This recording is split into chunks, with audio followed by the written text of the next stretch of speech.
बच्चों, कैसे हैं आप लोग। आशा करती हूँ कि आप सभी अच्छे हों। बच्चों, शुरू करते हैं आज का अध्याय सर्वनाम। यानी बच्चों, हिंदी व्याकरण में सर्वनाम किसे कहते हैं, आइए जानें। तो यहाँ पर एक चित्र आपको दिखाई दे रहा होगा। ये चित्र है एक परिवार का। आइए इसके बारे में पढ़ते हैं। विकास मेरा प्रिय मित्र है। विकास बनमई गांव का रहने वाला है। विकास के पिता किसान हैं। विकास का भाई डॉक्टर है। विकास संयुक्त परिवार में रहता है। यानी बच्चों, उपर्युक्त गद्यांश के प्रत्येक वाक्य में विकास यानी संज्ञा शब्द बार बार लिखे जाने पर पढ़ने में अटपटा लग रहा है। यानी कि जब हम बार बार उसको विकास विकास विकास पढ़ रहे हैं तो अजीब लग रहा है। अब इसमें कुछ बदलाव करते हैं और फिर पढ़ते हैं। जैसे विकास मेरा प्रिय मित्र है। वह बनमई गांव का रहने वाला है। उसके पिता किसान हैं। उसका भाई डॉक्टर है। वह संयुक्त परिवार में रहता है। यानी बच्चों, नामों यानी संज्ञा के स्थान पर वह, उसके, उसका, वह शब्द प्रयुक्त है। ये सभी सर्वनाम कहलाते हैं। यानी सर्वनाम का अर्थ है सब नामों के स्थान पर प्रयोग होने वाले शब्द। संज्ञा के स्थान पर जो शब्द हम प्रयोग करते हैं उसे हम सर्वनाम कहते हैं। जिन शब्दों का प्रयोग संज्ञा के स्थान पर किया जाता है वे सर्वनाम कहलाते हैं। कुछ अन्य उदाहरण देखिए। आइए पढ़ते हैं कुछ अन्य उदाहरण। जैसे वह कल मुंबई जाएगा। क्या तुम मेरे साथ खेलोगे। यह एक नया मकान है। तो बच्चों, इन वाक्यों में रंगीन छपे शब्द भी सर्वनाम है। यानी वह, तुम, यह, ये सभी सर्वनाम हैं। आइए पढ़ते हैं सर्वनाम के भेद। तो बच्चों, सर्वनाम के 6 भेद होते हैं। पुरुषवाचक सर्वनाम, निश्चयवाचक सर्वनाम, अनिश्चयवाचक सर्वनाम, संबंधवाचक सर्वनाम, प्रश्नवाचक सर्वनाम, निजवाचक सर्वनाम। आइए जानते हैं इन सभी सर्वनाम को विस्तार पूर्वक। तो सबसे पहले पढ़ेंगे पुरुषवाचक सर्वनाम। ऐसे सर्वनाम शब्द जो बोलने वाले, सुनने वाले और अन्य व्यक्तियों के लिए प्रयोग में लाए जाते हैं पुरुषवाचक सर्वनाम कहलाते हैं। जैसे संयम बोला मैं दिल्ली नहीं जाऊंगा।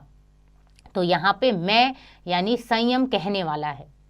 मोहन ने अपने मित्र से पूछा तुम कहाँ जा रहे हो।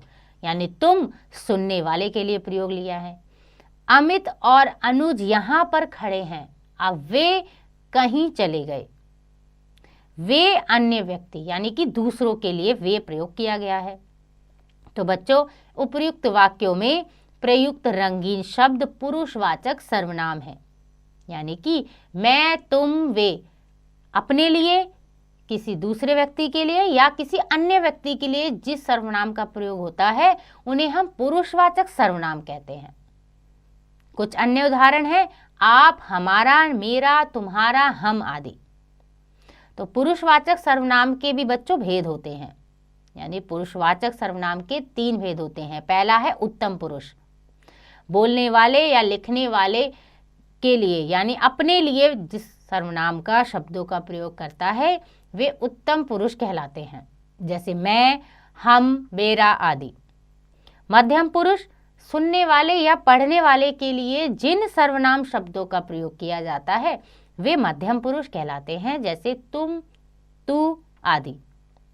अन्य पुरुष यानी अन्य व्यक्तियों के लिए प्रयुक्त होने वाले शब्दों को अन्य पुरुष कहते हैं। जैसे वह, वे आदि। ये किसी और के लिए प्रयोग में लाए जाते हैं। तो इन सभी को हम बच्चों कहते हैं पुरुषवाचक सर्वनाम। यानी उत्तम पुरुष, मध्यम पुरुष, अन्य पुरुष, ये 3 भेद होते हैं पुरुषवाचक सर्वनाम के। अगला है निश्चयवाचक सर्वनाम। ऐसे सर्वनाम शब्द जो किसी निश्चित व्यक्ति या वस्तु का बोध कराते हैं निश्चयवाचक सर्वनाम कहलाते हैं। जैसे यह दीदी का पेन है। वह बहुत अच्छा गीत गाती है।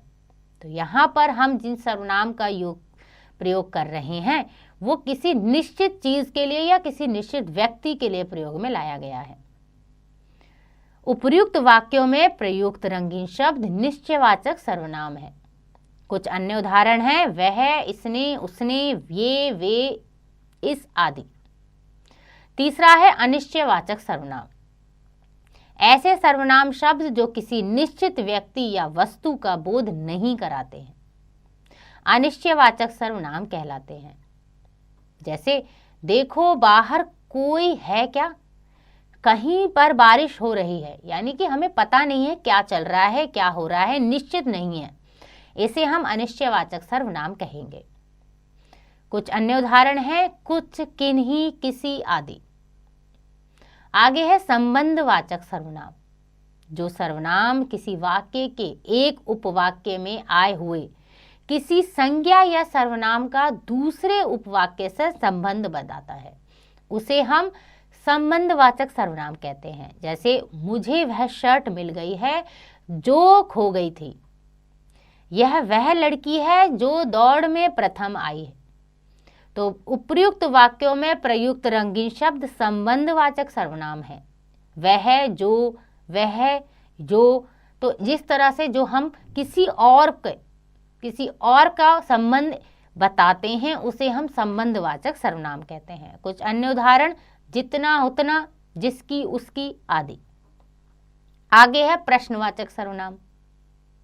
ऐसे सर्वनाम शब्द जो प्रश्न पूछने के लिए प्रयोग में लाए जाते हैं प्रश्नवाचक सर्वनाम कहलाते हैं। जैसे तुम क्या खा रहे हो, तुम्हारे घर के बाहर कौन खड़ा है। तो प्रयुक्त वाक्यों में प्रयुक्त रंगीन शब्द प्रश्नवाचक सर्वनाम है, जैसे क्या, कौन।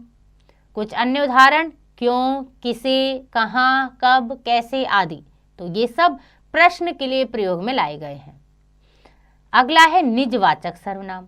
जिन सर्वनामों का प्रयोग कर्ता अपने लिए, यानी कि जो करता है वो स्वयं के लिए प्रयोग में लाता है, अपने आप के अर्थ में करता है, उन्हें निजवाचक सर्वनाम कहते हैं। जैसे मैंने यह चाय स्वयं बनाई है, मैं अपने आप स्कूल चला जाऊंगा। तो उपर्युक्त वाक्यों में प्रयुक्त रंगीन शब्द निजवाचक सर्वनाम है, निज यानी कि अपने लिए। कुछ अन्य उदाहरण, स्वतः, आप ही, खुद आदि। आइए बच्चों इसे भी समझिए। लिंग के कारण सर्वनाम शब्दों के रूप में कोई विकार नहीं होता। स्त्री और पुरुष दोनों के लिए एक जैसे सर्वनाम प्रयुक्त होते हैं, यानी कि लिंग के कारण सर्वनाम में कोई चेंजेस, कोई बदलाव नहीं आते। जैसे वह पढ़ रहा है, वह पढ़ रही है। तो यहाँ पे सर्वनाम में कोई बदलाव नहीं आया है लिंग की वजह से। संज्ञा की तरह सर्वनाम के भी एक वचन और बहुवचन होते हैं। जैसे एक वचन मैं, बहुवचन हम, तू, वह, तुम, आप, वे। तुम या आप भले ही एक व्यक्ति के लिए प्रयुक्त हुए हों, परंतु इनका प्रयोग बहुवचन की तरह होता है। जैसे तुम परीक्षा में प्रथम आई हो, आप देर से क्यों आए हैं। तो इनका हम बहुवचन में प्रयोग करते हैं। आइए बच्चों दोहराएं। जिन शब्दों का प्रयोग संज्ञा के स्थान पर किया जाता है वे सर्वनाम कहलाते हैं। सर्वनाम के 6 भेद होते हैं: पुरुषवाचक, निश्चयवाचक, अनिश्चयवाचक, संबंधवाचक, प्रश्नवाचक तथा निजवाचक सर्वनाम। ऐसे सर्वनाम शब्द जिनका प्रयोग कर्ता स्वयं के लिए करता है निजवाचक सर्वनाम कहला। आशा करती हूँ कि आपको यह अध्याय समझ आ गया होगा। इसका अभ्यास आप स्वयं कीजिएगा।